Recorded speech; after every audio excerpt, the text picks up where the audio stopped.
Hi everyone! So this is Doc Kulot, and today for Kwentuhan with Doc Kulot, ano pa ba ang gagawin natin kundi mag-house tour tayo. So share ko po sa inyo kung saan kami nakatira and what we do in our house, of course. Get to know me more better.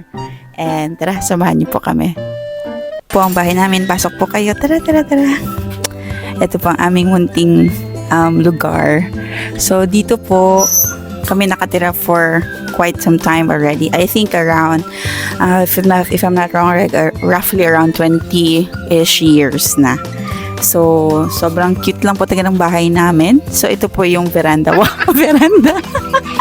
Ito po yung, the opening to the Sesame Char. Pasok po kayo. So, ito po yung aming plancha. Pero ito po, movable. So, itong, na po ito, na, dito divider.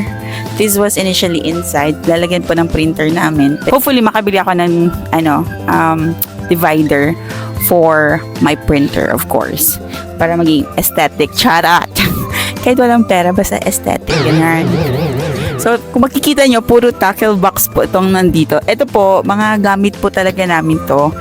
Kasi, sobrang liit ng bahay. Hindi na namin alam paano siya ipagkasya. So, we've decided to put it in tackle box. Kasi, if ever, God willing, makalipat po kami ng bahay dun sa bahay na nabibiling ko po, ay ready na pa kami to go.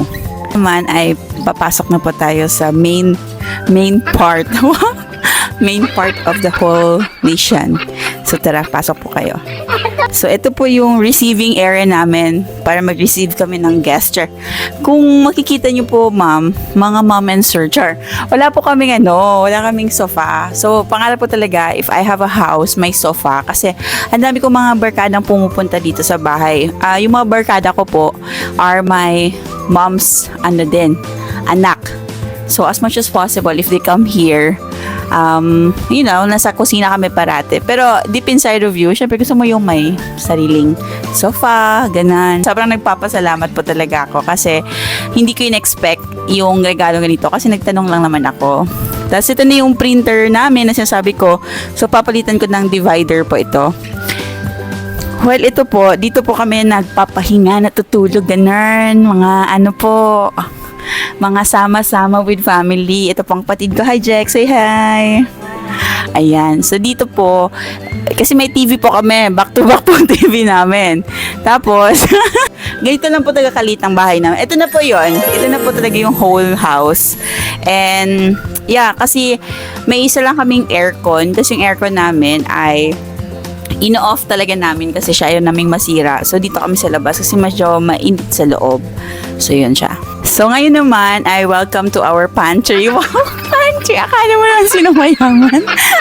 Ito yung aming ref. Thank you. Ito ang aming ref. Wala pong laman. Ayan. Tsaran! Tubig lang po ang laman ng ref namin. Itlog at saka Tupperware po na ewan.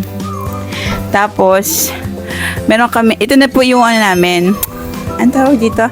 Lamesa. This is what we call dining area. So, kung mapapansin nyo po, one side lang kami nagda-dine kasi hindi siya kakasya. Langga, isama mo ang ulo ko. Hindi siya kakasya, if that's the case. So, eto na po yun. Okay naman po, ito po yung ating shocks, nakakahiya ba talaga? Ang dumi ng vanity side ko. Maglilinis pa ako today. So, as much as possible, nandito na yung salamin nito kung magma-makeup para as one na po siya. Itong TV, hindi ko na bakit namin in-install ng TV. Ito nakakonect to sa internet. While yung other TV, nakakonect lang siya sa wire lang. Wala po kaming cable. So, ito na po yun. So, welcome to our, living room / dining room / pantry / higaan. Kayo na po mag-decide kung ano po yung worth ng room na to. May issue of water po tayo here in Zamboanga City. So, wala kaming tubig. At nagtatry kaming mag-igib ng water. Wala tagang lumalabas. 2 araw na kaming walang tubig. So, last time, may flow pa naman ang water. Pero ngayon, wala na tagang nagfa-flow. At naligo po ako gamit po ng aming drinking water, ganun. So, medyo mahal siya. Ngayon naman ay papunta tayo sa 3 part ng aming bahay. So, itong gitna po ang restroom. Dito po naka-stay ang aking brother. Natutulog pa po siya. Maliit lang po talaga ito na room. At ito naman po ang room namin. So, huwag kayong mag-judge ha. So, welcome to our room. Ayan. Ito po ang aming room. Tanan! Ayan, maliit lang talaga ang room namin, guys. Ito na yon. This is it. So, dati malaki ang bed na to, pinaputulan namin para magkasya kaming lahat. Kasi nung malito ang mga bata, kasya kami sa lahat sa bed. Tapos nung lumalaki na sila, hindi na kami kasya, pinaputulan na lang namin. So, natutulog yung iba sa floor. Kasi ito lang yung pinakamalamig na room sa balat ng lupa. sa buong bahay namin. And, yeah, so ganun lang po talaga kaliit ang bahay po namin. So, yon.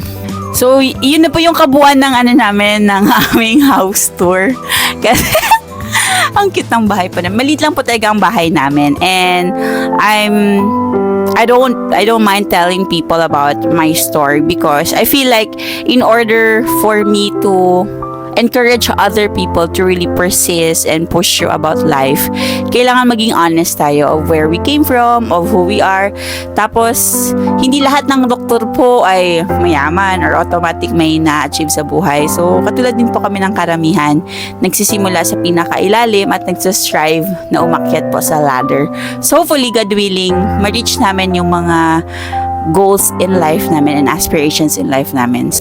So, ito po ang aming garden. Mahilig po yung nanay ko sa halaman. Baka may gusto pong bumili dyan at may mabebenta po. Ito na rin nagsasampay ng gamit. And this is really the backyard. Wow, backyard! So, yun. Ito po yung mga equivalent po ng mga nila-landscape ng mga tao dyan. Kami, escape lang. Escape, ganun.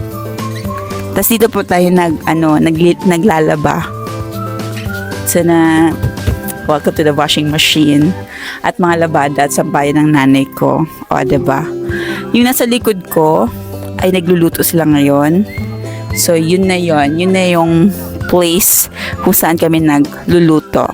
So, dun po nagtatapos ang ating Kwentuhan with Kulot episode 2, house tour po sa bahay namin. Nagkaroon ako kayo ng better idea kung saan kami nakatira at gaano ka-cute po yung bahay namin.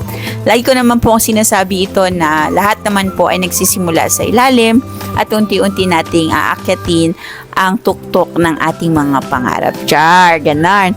So maraming salamat sa suportang inilaan sa Doc Kulot na page. So sana masuportahan niyo pa po kami or ako, masuportahan niyo po ako.